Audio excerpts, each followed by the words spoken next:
हरिओम। हरिओम। नमस्कार। मेरा नाम नवीन सूर्यवंशी है और मैं इस वीडियो के माध्यम से आप सभी लोगों के सामने अपनी बात शेयर करना चाहता हूँ।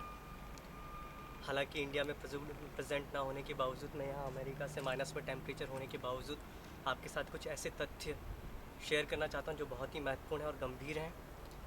जैसा आप सभी लोग जान रहे हैं कि आश्रम जी बापू के अगेंस्ट में कुछ कॉन्स्पिरेंसी चल रही है।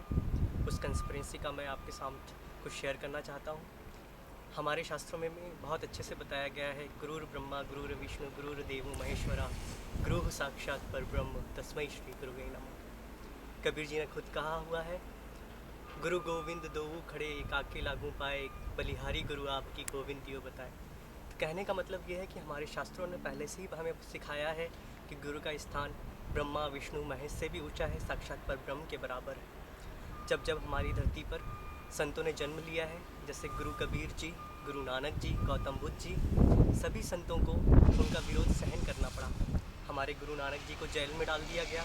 हमारे गुरु कबीर जी को एक वेश्या के वध करने का भी आरोप सहन करना पड़ा। तो अल्टीमेटली मेरा ये मतलब है कि जब भी ये संत धरती पर अवतरित हुए हैं, हमारे समाज का ही कुछ एक अंश मात्र ऐसा था जिन्होंने इनका विरोध किया। इस समाज के उस अंश मात्र में ऐसा क्या था? वो समाज का अंश मात्र ईर्ष्या के वशीभूत था। उसे आर्थिक और मानसिक वेदनाओं की अनुभूति थी, जिसकी वजह से ईर्ष्या के वशीभूत होकर उन्होंने हमेशा हमारे सपनों का अपमान करने की कोशिश की। मैं आपके सामने यही कहना चाहता हूँ भाई मित्रों कि आश्रम जी बापू के खिलाफ भी ऐसा ही षड्यंत्र चल रहा है, जिसमें देशी व विदेशी संगठनों ने हमारी संस्कृति को, हमारे बापूजी को, हमारे संतों को, हमारे धर्म को बदनाम करने के लिए प्रयास किया है। हमें इस प्रयास को विफल करना है।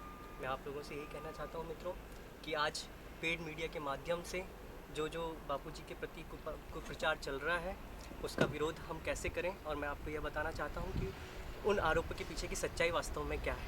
मैं आप लोगों से यही कहना चाहता हूँ कि जिस तरह से पेड मीडिया आज की डेट में ऐसे ऐसे शब्दों का, गलत शब्दों का प्रयोग करती है, इतने मनोवैज्ञानिक तरीक़ों से किसी भी बात को प्रभावकारी बनाती है कि हम जैसे पढ़े लिखे लोग भी अपने अनकॉन्शियस माइंड में बिठा लेते हैं कि कहीं न्यूज़ में कोई सच्चाई तो नहीं है। मैं आप लोगों से यही कहना चाहता हूँ मित्रों कि आज आपको खुद अपने समय में से समय निकाल कर इस सच्चाई को जानने का प्रयास करना चाहिए। आप लोगों को चाहिए कि आप आश्रम जाएँ, एक तरह से आश्रम में हो रही गतिविधियों का अवलोकन करें और खुद अपने अवलोकन के आधार पर यह निष्कर्ष निकालें कि इन आरोपों के पीछे वास्तव में क्या सच्चाई है। अगर आप ऐसा करते हैं मित्रों, तो आपको खुद स्वयं समझ में आएगा कि अभी कुछ समय पूर्व जब बापूजी पर यह आरोप लगा था कि बच्चों के कंकाल बापूजी के आश्रम में पाए गए, मीडिया ने बहुत अच्छे से कवर किया इस न्यूज़ को। लेकिन जब सच्चाई सामने आई, जब इस आरोप पर क्लीन चिट मिली और जो आरोपी स्वयं थे उन्हें अपराधी साबित कर घोषित करके और उन्हें जेल में डाला गया, तब मीडिया ने इसका कवरेज 0% रखा, कुछ भी कवरेज करके नहीं दिखाया।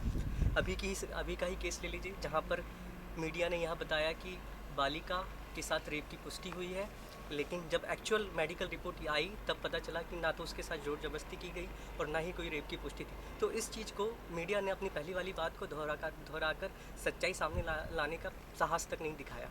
तो मित्रों, मैं आप सभी से यही कहना चाहता हूँ, मैंने इस वीडियो को छोटा रखा है, बातें तो बहुत सारी मैं कर सकता हूँ और सच्चाइयाँ भी आप लोग समझ सकते हैं, लेकिन अंत में मैं आप लोगों से यही कहना चाहता हूँ कि हमारे बापूजी आश्रम जी बापू एक आध्यात्मिक गुरु हैं। उनके द्वारा 18,000 से अधिक बाल संस्कार केंद्र चल रहे हैं, जहाँ पर बच्चों को, छोटे छोटे बच्चों को ध्यान के द्वारा, प्राणायाम के द्वारा भारतीय संस्कृति की रक्षा करने के लिए प्रिपेयर किया जा रहा है। साथ ही साथ में मैं ऐसा आप लोगों को यह भी बताना चाहता हूँ कि हमारी 14,000 से ज़्यादा समितियाँ हैं जो कि सामाजिक कार्यों के उत्थान में अग्रसर हैं। कई हमारी समितियाँ गौशालाएँ बनवा रही हैं, गायों का कत्लखाने बंद करवा रही हैं, और साथ ही साथ में आप ये देखेंगे कि हमारे आश्रम जी बापू के जो 3 करोड़ से अधिक साधक हैं, वो किसी न किसी तरह से समाज के आर्थिक और धार्मिक कार्यों के उत्थान के लिए अग्रसर हैं।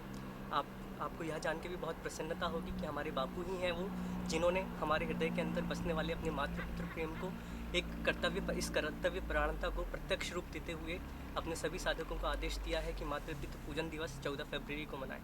तो मैं आप सभी से यही कहना चाहता हूँ मित्रों कि धर्मो रक्षति रक्षता। अगर आप धर्म की रक्षा करते हैं तो धर्म आपकी रक्षा करेगा। आपको चाहिए कि आप खुद अपने समय में से समय निकाल कर प्रयत्न करें, सच्चाई को जानने का प्रयास करें और ख़ुद इस निष्कर्ष पे पहुँचें कि क्या हमारे जैसे हमारे इतने महान संतों का अपमान इस तरह से होना शोभनीय होता है? बिल्कुल नहीं।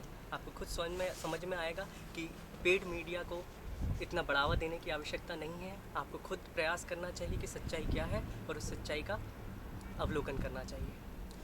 हरि ओम, नमस्कार।